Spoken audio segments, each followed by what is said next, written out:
5 front war.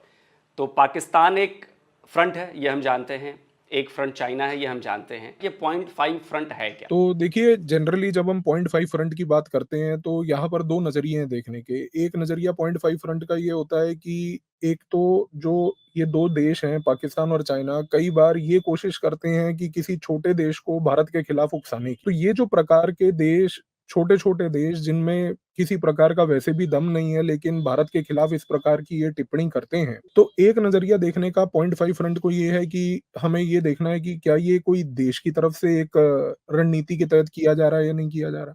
और दूसरा जो रवैया है जिसके बारे में हमारे राष्ट्रीय सुरक्षा सलाहकार जो अजीत डोभाल हैं उन्होंने भी चर्चा करी है और वो ये कहा है कि जो खास करके सिविल सोसाइटी ऑर्गेनाइजेशंस ये भी आज की डेट में एक पॉइंट 5 फ्रंट जो वॉर का है इसको वेज करती हैं। सिविल सोसाइटी ऑर्गेनाइजेशंस को बेसिकली जो है दूसरे देश की खुफिया संस्थाएं आज की डेट में पेनिट्रेट कर कर इनको भारत के खिलाफ भड़काती हैं और भड़काने का काम कुछ ऐसा करती हैं कि इनका उद्देश्य केवल ये रहता है कि ये कहने की बात करती हैं कि भाई सरकार जो नीति लेके आ रही है वो नीति किसी प्रकार से चलेगी नहीं। तो ये सरकार को उसकी नीति के डिफीट के पर्पज से लेकर ये लोग जब चलते हैं तो ये एक बहुत बड़ी समस्या रहती है। मैं अगर इसको अपनी भाषा में कहूं तो एक आपने बात की एक्सटर्नल पॉइंट 5 फ्रंट की और एक आपने बात की इंटरनल फ्रंट की, पॉइंट 5 फ्रंट की। मैं ये समझना चाहता हूं कि इन दोनों में से बड़ा खतरा कौन सा है? इन दोनों में से बड़ा खतरा जो है वो हमेशा से इंटरनल है क्योंकि देखिए एक्सटर्नल जो है वो कभी भी परमानेंट नहीं रहेगा और एक्सटर्नल को आप न्यूट्रलाइज कर सकते हैं।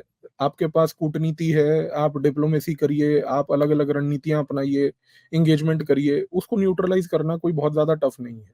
क्योंकि वो एक ग्लोबल लेवल पे एक ग्लोबल एक्टर है।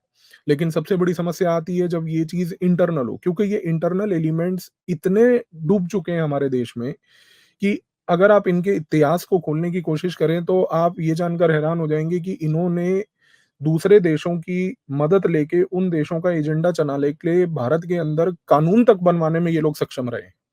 तो आप इस चीज़ से अंदाज़ा लगा सकते हैं कि भारत के देश में आज की डेट में कई ऐसे कानून बने हैं, जिसका भारत से कोई लेन-देन नहीं था। लेकिन फिर भी वो कानून इस प्रकार के हैं कि भई वो किसी एजेंडा के तहत बनाए गए और उस एजेंडा को फुलफिल करने के लिए इन सिविल सोसाइटीज़ ने उनका साथ दिया। तो इंटरनल हमेशा से ज़्यादा खतरनाक रहेगा।